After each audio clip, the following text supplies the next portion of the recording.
Bonsoir à tous, bienvenue dans votre émission La Réunion Lula. Ce soir, on aborde un sujet qui va sans doute vous donner envie de vous poser la question à chaque fois que vous ferez un achat. Qu'est-ce que c'est l'obsolescence programmée ? Pourquoi aujourd'hui le matériel qu'on achète, que ce soit en informatique, que ce soit l'électroménager, pourquoi ces matériels sont moins résistants? Pourquoi ils sont beaucoup plus fragiles? Ce qui durait avant 7 ans ne dure plus que 3 ans, 4 ans. Et malgré tout, à chaque fois qu'on regarde la publicité, on dit que c'est un produit costaud, que ça va durer. Et on va voir pourquoi ces problèmes-là se posent encore, et pas seulement dans ces produits qu'on vient d'annoncer, également en clim. On voit ça dans Cosmo Rainonnet.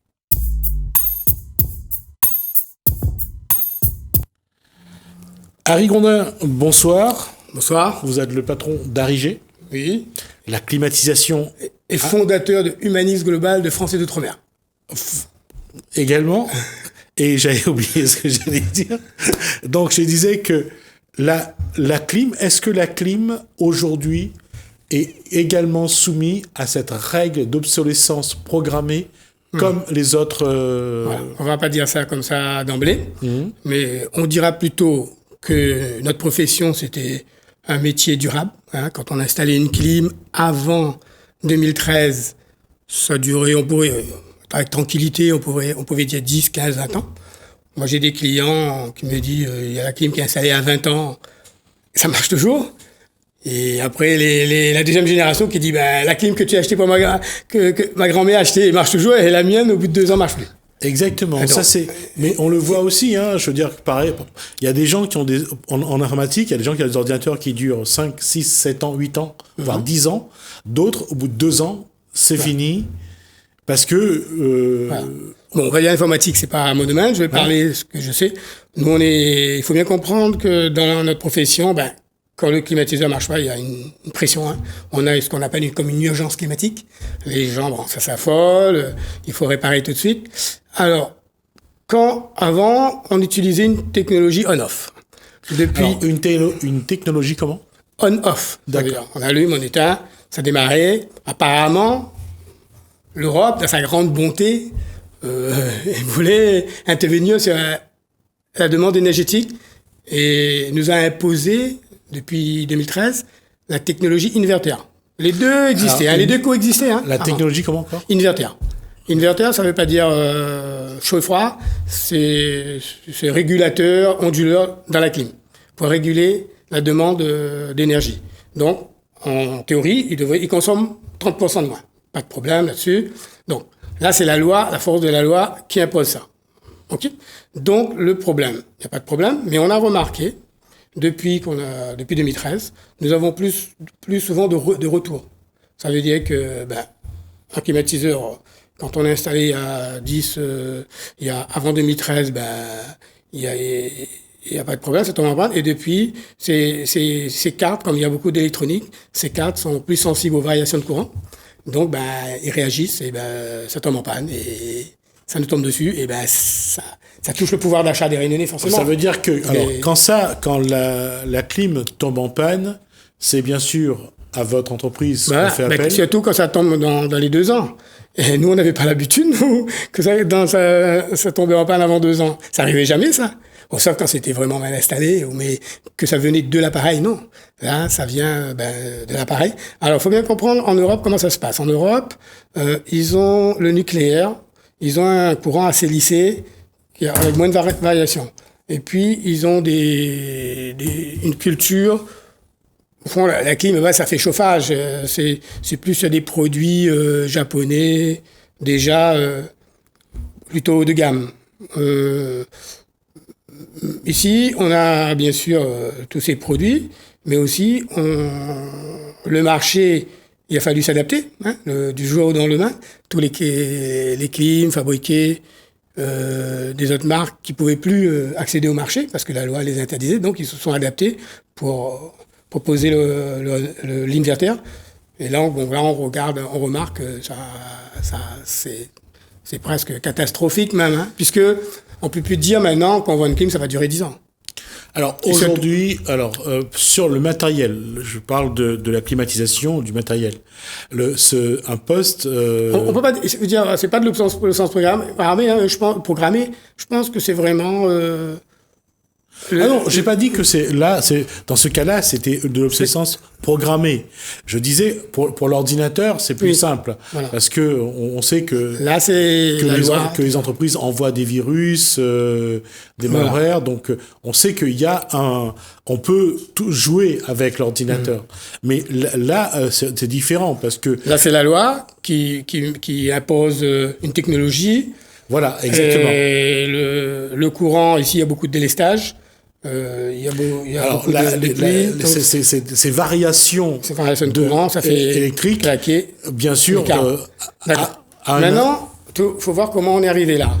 Ça veut dire quoi? Au fond, c'est politique. C'est un problème politique. C'est pas un problème. Alors, un problème politique, c'est quoi? Vous avez en Europe l'influence des écologistes qui va intervenir. Ils veulent faire le bien au fond. Ils font le bien. Et ils veulent intéresser. C'est dans le but de faire baisser la demande énergétique, le bien de la population.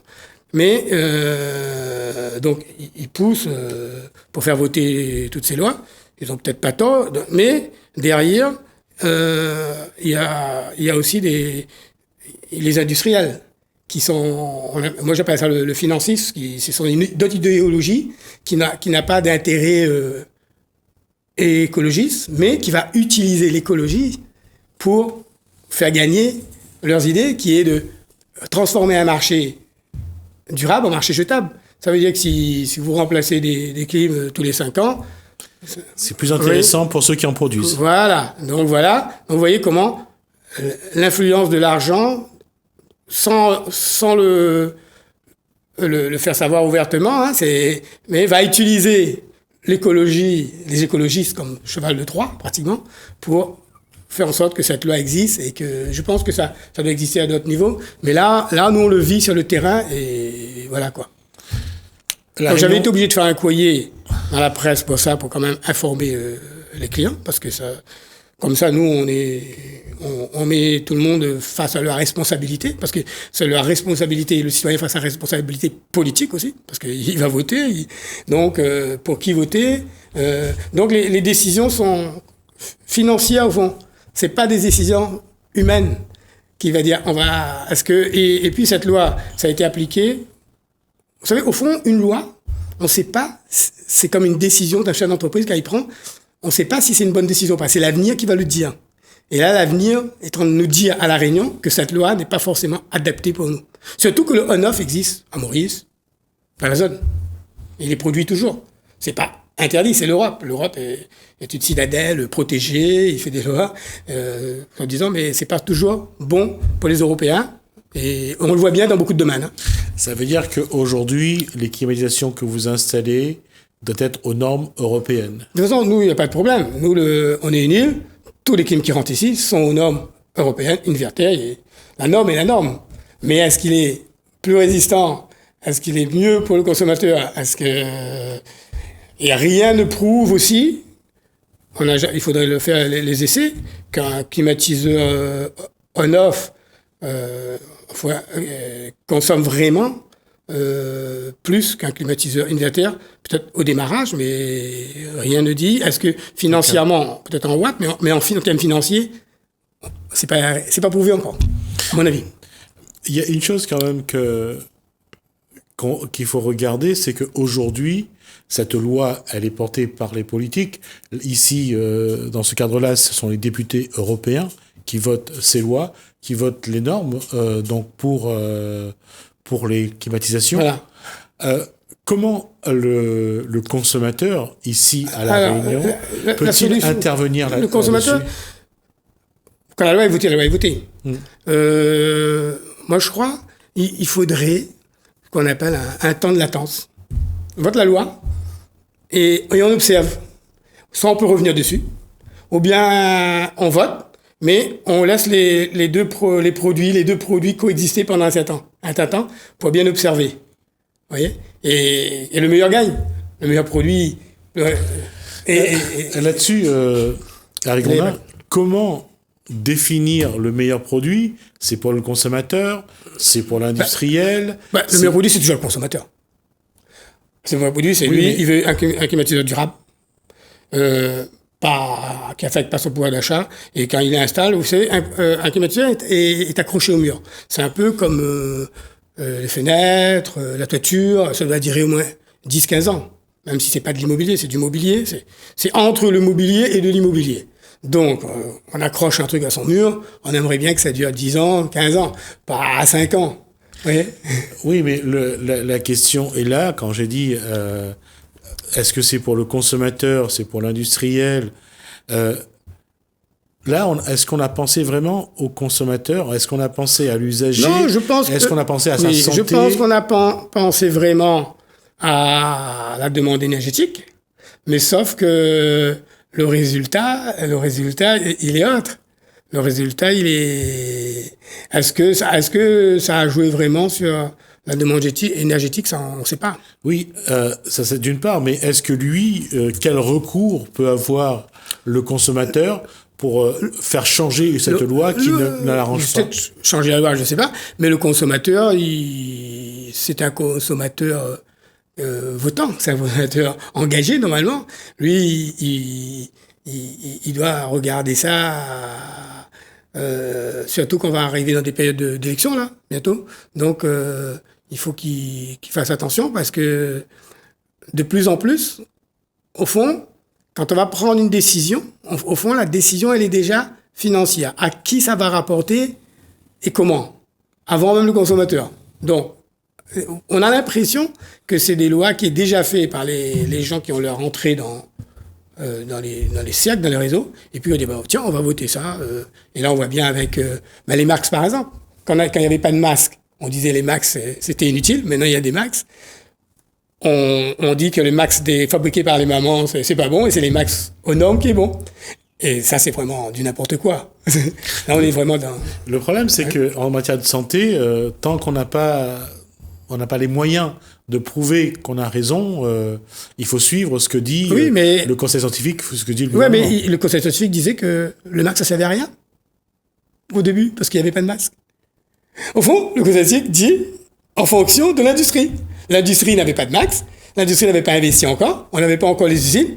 Et après, aussitôt que les usines existaient, on a dit qu'il fallait les masques. Et pire, on a dit c'est les masques des usines qui est bon, et les max des parents, des familles, ça c'est pas bon, des couturières, alors qu'on peut créer des emplois avec les couturières, on a dit que ça c'est pas aux normes. C'est terrifiant quand même. Vous voyez, là on est vraiment dans une décision idéologie financière. Voilà. C'est ça, je pense, qui s'est passé avec un petit peu la loi avec nous, sur l'inverter.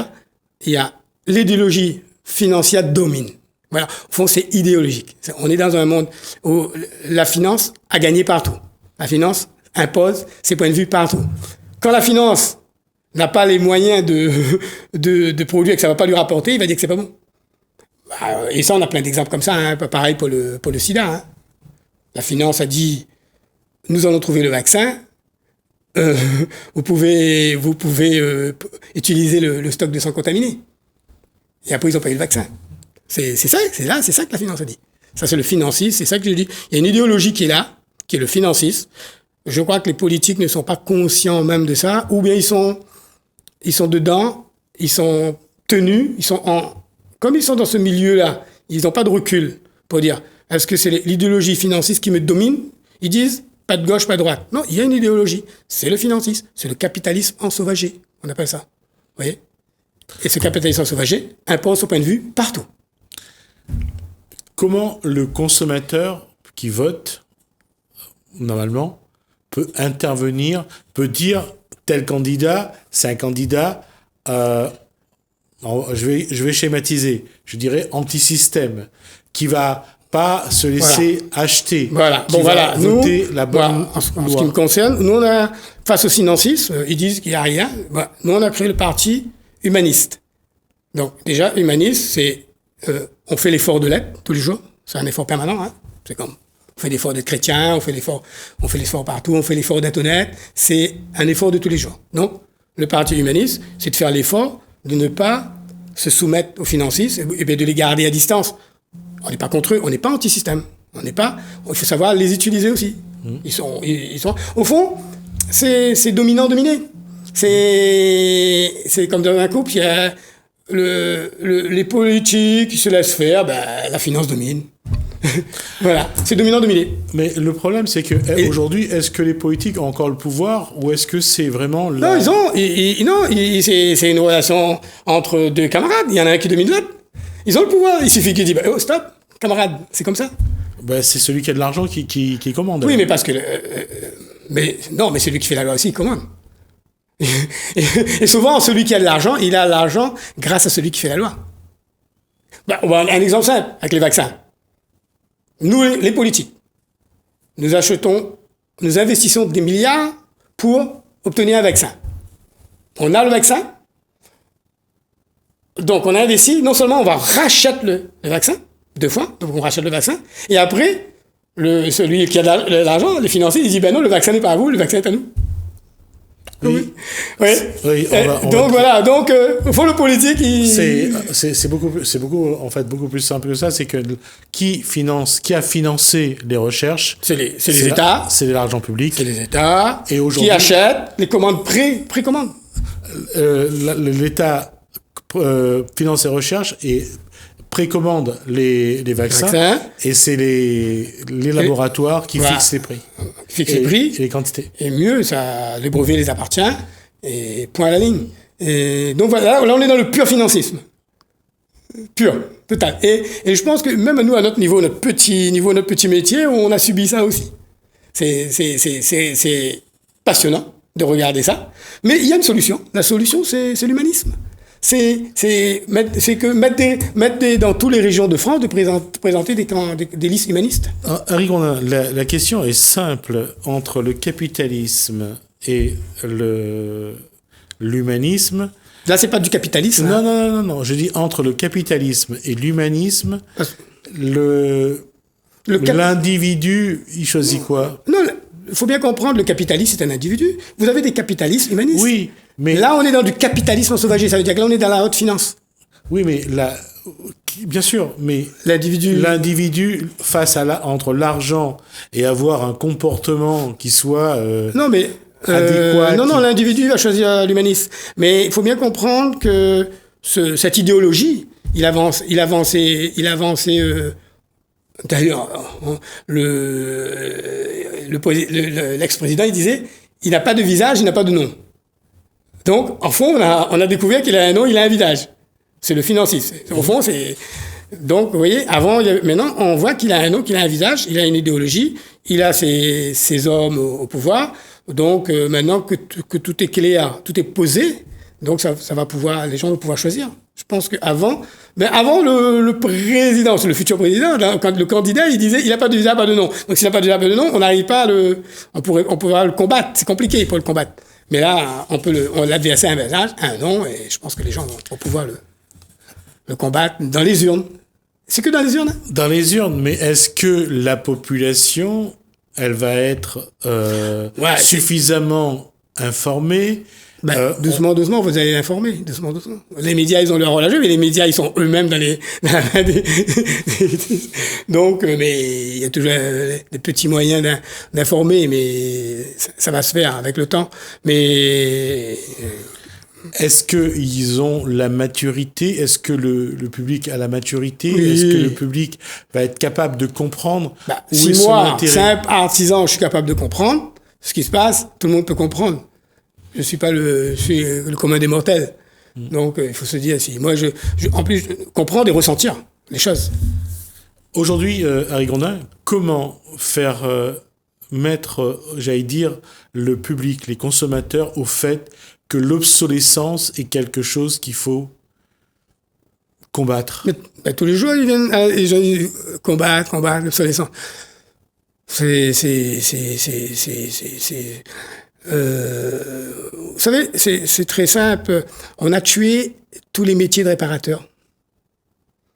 Donc, ça veut dire que si vous voulez réparer une télévision, au fond, la technique, même si vous voulez combattre, ça veut dire qu'on a tué toute une filière de réparateurs de télé, de réparateurs. Tout ça n'existe plus. Et Et les industriels, leur technique, c'est quoi? C'est de faire en sorte que la réparation est plus chère que l'achat. Donc, Oui. à partir de là, vous n'avez pas le choix et vous êtes pressé. Et on est dans un monde d'urgence. Ça veut dire que les gens qui n'ont pas de télé, il leur faut une télé aujourd'hui. Donc, ils ne vont pas attendre 3 jours pour réparer une télé. Vous comprenez? Oui, Donc, voilà. c'est ça justement. C'est pour ça que je disais Donc, ça, vous qu'aujourd'hui, pouvez- c'est tout difficile. est fait pour amener le consommateur sur cette posture-là, entre une réparation qui coûte aussi cher Voilà. qu'un matériel neuf, autant acheter un matériel neuf.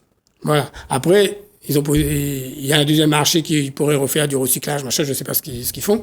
Mais, en tout cas, on crée beaucoup de déchets à partir de là. On voit bien. Tonnes de déchets. Qu'est-ce qu'ils en font? Je ne sais pas. De toute façon, rien ne se perd. On sait très bien que, on l'a vu il y a une vingtaine d'années, une trentaine d'années, les voitures qui étaient déjà usagées, on les envoyait vers les pays d'Afrique, via, entre autres, la Belgique. Là, au moins, ils ont une deuxième vie. Hein? Là, au moins, ils avaient une deuxième vie. Bah oui, parce que la main-d'œuvre était très bon marché et que les gens passaient du temps à réparer parce qu'ils étaient quand même contents d'avoir une voiture. Et cette voiture-là, quel que soit l'état, en tout cas, il la faisait fonctionner. Voilà. Donc, aujourd'hui, une question, alors ça va être ma dernière question, Harry Gondin. L'obsolescence dans la climatisation, comment ça va évoluer normalement? Normalement, il y a des produits de qualité qui peut. Je ne veux pas dire que c'est l'obsolescence, c'est vraiment un problème de technologie. Est-ce que par rapport à notre production de courant, et puis le temps qui fait ici les cyclones, les orages et tout, est-ce que ça peut tenir? C'est que on peut pas dire qu'il y a le sens. Il y a un conditionnement. Ça veut dire que la carte dans les 2 ans, c'est bon, c'est la garantie. 4 ans, bien souvent, le distributeur il n'a pas la pièce aussi, mais il n'a pas la pièce tout de suite. Et vous comprenez, il faut attendre 15 jours et personne n'attend 15 jours. Personne. Aujourd'hui, on n'attend plus du tout. Voilà. Oui. Au fond, c'est vraiment une organisation qui est. Ouais. Mais moi, je dénonce pas ça. Moi, je dis, moi, je regarde l'avant. Qu'est-ce qui se passe avant, lors du vote? Oui, qui est derrière? Quelle est l'idéologie derrière, dominante, qui va imposer tout ça? C'est l'idéologie qui fait la société aujourd'hui. Vous avez plusieurs idéologies dans ce domaine économique. Après, vous avez dans d'autres domaines, notre idéologie est à la barre et c'est pas forcément. Par exemple, pour les familles, il y a plein de choses à dire. Oui. Merci Harry Gondin pour cet éclairage. Merci pour ces informations. Nous, on va regarder un petit reportage sur une Réunionnaise qui est revenue à La Réunion, qui aujourd'hui travaille dans l'entreprise familiale, dans une charcuterie. On se retrouve juste après.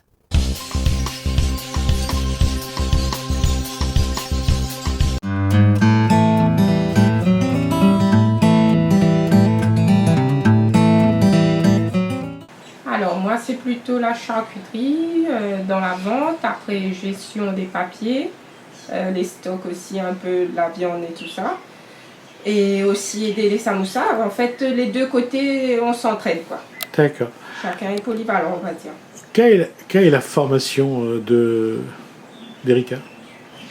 Une formation qui n'a rien à voir parce qu'en fait j'habitais pas ici avant, j'étais 19 ans en métropole, mon mari était militaire. J'ai travaillé dans la banque et j'ai travaillé avec les personnes âgées. Et qu'est-ce qui a incité le retour? Ma famille, beaucoup. Parce qu'en fait, nous étions, on va dire, tout seuls là-bas, quoi. Lui, il avait tous ses frères et sœurs ici, et moi pareil, mes parents aussi. Et il a fini sa carrière militaire, donc on est rentré il y a 2 ans. Il y a 2 ans, j'ai rejoint l'entreprise et la famille, quoi. Ça change? Ça change, c'est pas la même. C'est pas la même. Mais beaucoup mieux, parce que les enfants aussi, ils grandissaient tout seuls là-bas. Ici, ils ont tous les cousins et tout, ils sont entourés. Pépé, mémé, mamie, papy, c'est une autre vie, quoi. Et comment on passe de banque, personne âgée, à charcuterie? Toujours par rapport au mari, quand il est militaire, il bouge beaucoup. Donc moi, je suis obligée de bouger avec et à chaque fois retrouver un nouveau travail, quoi. S'adapter, il faut s'adapter. Et la charcuterie, ben, c'était mon désir de revenir ici plus tard pour rejoindre l'entreprise familiale. Et ça fait quoi, depuis 2 ans, d'avoir retrouvé maman, papa, frères et sœurs? Ça fait du bien. Ça fait du bien de retrouver sa place, de voir mon petit papa et ma maman vieillir, quoi, parce que 19 ans, moi, j'étais en France et m'a pas vu à Zot. Il y a eu une transformation, quoi. Bon, moi, j'ai grandi, eux, ils ont vieilli, les enfants l'arrivée, et puis voilà, quoi. Comment s'est passée justement cette reprise de relations, de contact? Est-ce qu'il a fallu faire de gros efforts? Par rapport à la réintégration dans l'entreprise, Dans la famille? dans la famille, non, c'était naturel parce qu'en fait, on rentrait quand même assez souvent en vacances. Et on va dire que, bon, même si moi t'es loin, mais on a quand même un lien familial assez fort, quoi. Donc, il n'y a pas eu de souci particulier, quoi. En tout cas, Demis Roussos a raison, loin des yeux, près du cœur. Oui, ça oui. Et très très important, la famille, quoi. C'est pour ça que moi la rentrée. Et c'est ça qui a donné envie justement d'intégrer l'entreprise familiale? Oui, et puis apporter un peu aussi, comme dit, moi j'étais pas ici. Donc avoir un nouveau regard, une nouvelle expérience, on va dire aussi, quoi. Regarde justement sur l'entreprise, on a un regard différent. Comment Erika voit l'évolution de l'entreprise familiale? Ben écoute, tous les enfants ont un projet commun et aussi, je pense, c'est la réalisation du projet de papa pour plus tard, quoi. Agrandir, développer le côté traiteur et puis peut-être plus tard un bâtiment où on sera tous ensemble, quoi. Dans le contexte socio-économique de la Réunion, qu'est-ce qu'il faut privilégier aujourd'hui? La forme ou le fond? La qualité du produit ou très important, oui. La qualité, oui. C'est ça qui fait revenir le client, quoi. C'est ça. Parce que le client, s'il n'est pas satisfait, là, en fait, c'est ça qui fait travail à nous. C'est le client, quoi. C'est ce que nous donne Ali, c'est son lit, comment il est content de revenir, quoi. Donc, la qualité est très, très importante. Souvent, où est la charcuterie souvent, quoi les gens ils disent où si le produit est bon, si il faut l'améliorer, quelles sont les discussions? C'est ça en fait. En fait, il y a un échange très très important, on va dire, parce qu'il apporte à nous beaucoup. Et pour le client aussi, ben, nous satisfait à encore plus, quoi. Il y a des fois où on va dire, nous, ben, écoute, aujourd'hui, le boudin, là, on avait trop de sel ou des trucs comme ça. Ben, ça, c'est des choses que nous devons réajuster, que nous devons... voilà, quoi. Chacun a ses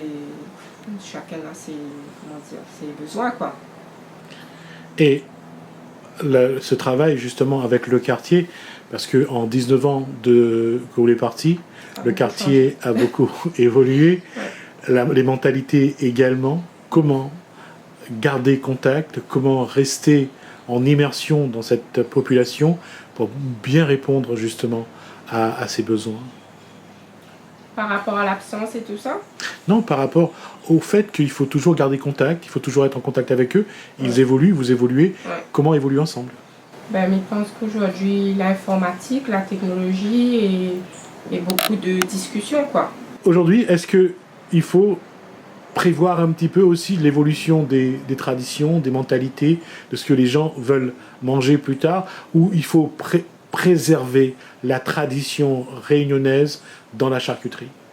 En fait, je dirais qu'il faudrait faire les deux. Parce que autant la tradition, c'est très très important, et autant l'évolution de cette tradition, c'est aussi important, quoi. Pour ceux qui viennent maintenant, ils aiment aussi un peu le changement, quoi. Entre ceux qui aiment bien leur boucané comme avant, leurs andouilles comme avant, leurs saucisses comme avant, et puis les jeunes qui préfèrent le snacking, les samoussas, les préparations déjà... voilà, ceux qui sont déjà prêts à manger, il faut gérer ça. Oui, il faut gérer, donc il faut savoir répondre aux besoins de tout le monde, quoi. Mais c'est ce qu'on essaye de faire, comme dit, avec les trucs traditionnels comme le boucané, les saucisses fumées et tout ça. Et maintenant, on fait aussi beaucoup de préparation, les snackings, quoi, prêts à consommer ou juste à mettre dans la poêle. Quand les gens ils arrivent, c'est vite fait. Ou papa, il prépare aussi des caries, donc ça aussi, c'est bien, quoi. Juste ça. Comment votre génération doit prendre la suite? Comment faire pour que demain, vous arriviez à conserver la tradition, à être là pour le public qui va arriver? Qu'est-ce que vous allez devoir faire? Être vraiment très professionnel dans la démarche? Oui, très professionnel et et garder quand même les traditions et être, on va dire, il faudra être sur le terrain un peu partout, quoi. Polyvalent et tout ça, ça va être un défi, oui. Justement, un point là-dessus. En 19 ans, en métropole, comment on l'a vu évoluer la mentalité justement d'ici, d'abord de ce quartier? De ce quartier. Écoutez, ça a évolué quand même dans le bon sens, beaucoup d'ouverture d'esprit, on va dire, parce qu'avant c'était un peu plus fermé, mais maintenant avec tout ce qu'il y a, très important, quoi, l'ouverture d'esprit. Et je pense que ça a évolué dans le bon sens. En tout cas, une chose est sûre, c'est que votre avenir vous appartient. Oui, oui. Et l'avenir, oui, c'est ça. Et en tout cas, il faudra y travailler pour, en tout cas. Il faudra travailler dur, oui.